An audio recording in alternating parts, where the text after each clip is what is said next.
Welcome back to the Deep Dive. We're your quick route to getting up to speed. Today, our mission is pretty focused.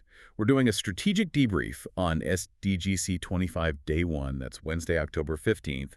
And specifically, we're diving only into those powerhouse workshops, the on-site ones that kicked off the whole event. Right. And it's important to remember these weren't like your standard overview sessions. No, definitely not. They were designed for real hands-on learning, collaborative exploration. Exactly. Led by some really seasoned practitioners and thought leaders in the field. So for those of you listening who actually snagged one of those separate tickets because you needed a separate ticket and were there in person, well, kudos. Seriously. Yeah, that was dedicated time for some deep skill sharpening, a really valuable experience, I bet. So the thinking behind these workshops, what was the overarching theme connecting them? Well, looking back, you can see they weren't just isolated topics. They were like early signals showing where service design is heading strategically. They really set the stage for the main conference theme right away, how service design is moving beyond just deliverables. Okay. Moving towards what? Towards being more of an enterprise strategist, really driving business transformation from within. Gotcha. So let's unpack that. Where should we start maybe with that scaling challenge? Journey management. Makes sense. Yeah, that's fundamental for big organizations. There are actually two linked workshops on this, run by Smapley and Slumlum, focused squarely on scaling journey management. And the core idea there was? Moving beyond the static journey map.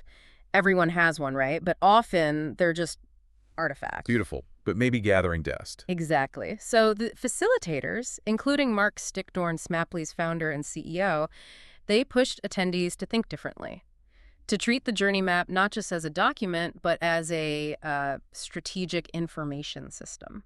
A strategic information system. Okay, so less of a one-off project thing, more like an operational layer, part of the infrastructure. Precisely. Mark and his collaborator brought, I think it was over 30 years of combined experience, bridging that academic insight with, what actually works in practice. They showed how standardizing the structure of these maps allows them to be that backbone for transformation. So it connects the big picture CX vision to all the different teams actually doing the work, like the agile teams. Yes. Bridging that gap between the high-level vision and maybe like dozens of fragmented delivery teams, IT modernization, new products, whatever. It's about making sure, 50 different projects can actually tap into the same strategy, the same language, captured in that map system. Right, but scaling maps is one thing. Your organization has to be ready for that scale, which sounds like it leads into the next theme, navigating complexity. Yeah, that was another key workshop, a matter of scale. Navigating systemic challenges in practice. This one was led by Meghana Srinivasan, Senior Service Designer at Harmonic Design. And this tackled moving design beyond just projects to actually, changing the organization itself. Exactly. This is where it gets really complex. They used healthcare as a case study. Always a tricky one. Layers of policy, bureaucracy. For sure. And the workshop focused on unbundling challenge networks. Okay, unbundling challenge networks. What does that mean in plain English for people like me? It's basically figuring out where the real pain points are in the organization and, importantly, at what level they exist. Is it a tactical workflow issue? Is it something structural, like how your teams are set up? Or is it higher up, a strategic policy failure? So defining the scale of the problem first. Right. Is it departmental, national, market-driven? And then setting priorities across those different levels, strategic, structural, tactical. It pushes designers to think about policy, not just pixels or user flows. Okay, that's a big shift.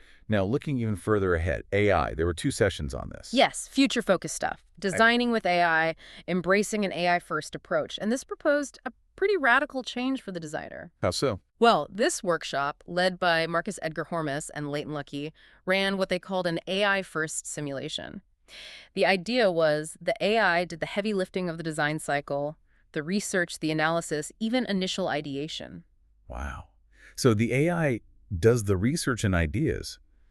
What's left for the human designer? That's the key question they explored. The human shifts roles. You become the orchestrator, curator, and sense maker. Orchestrator, curator. Yeah. So instead of spending weeks, say, coding survey data or clustering insights yourself, you're directing the AI. You're applying judgment, setting constraints, bringing in the ethics and the human values the machine doesn't have. So it's not just using ChatGPT for ideas. It's delegating a huge chunk of the initial work. Right. Delegating maybe 80% of that discovery lift so the human designer can focus higher up on strategy, foresight, the bigger picture. And I remember the second AI session touched on that too, applying AI to organizational strategy itself, helping manage the transformation. That stewardship role again. Absolutely. And if you tie it all together, the journey management, scaling, navigating that systemic complexity, and then automating parts of the design process with AI, you see one clear direction emerging from all these day one workshops. Which is? Service design is moving firmly into the realm of enterprise strategy, into decision architecture. Okay, so bringing it back to you listening right now, what's the takeaway? It seems the recurring message is that the future for service designers isn't just about mastering new tools. It's about embedding our strategic thinking into how organizations make decisions. Yeah, stepping up from being executors to being strategic partners, orchestrators even. So the question to ask yourself might be, how quickly can you really embrace that orchestrator role in your own work? That's our time for this deep dive. We'll catch you on the next one.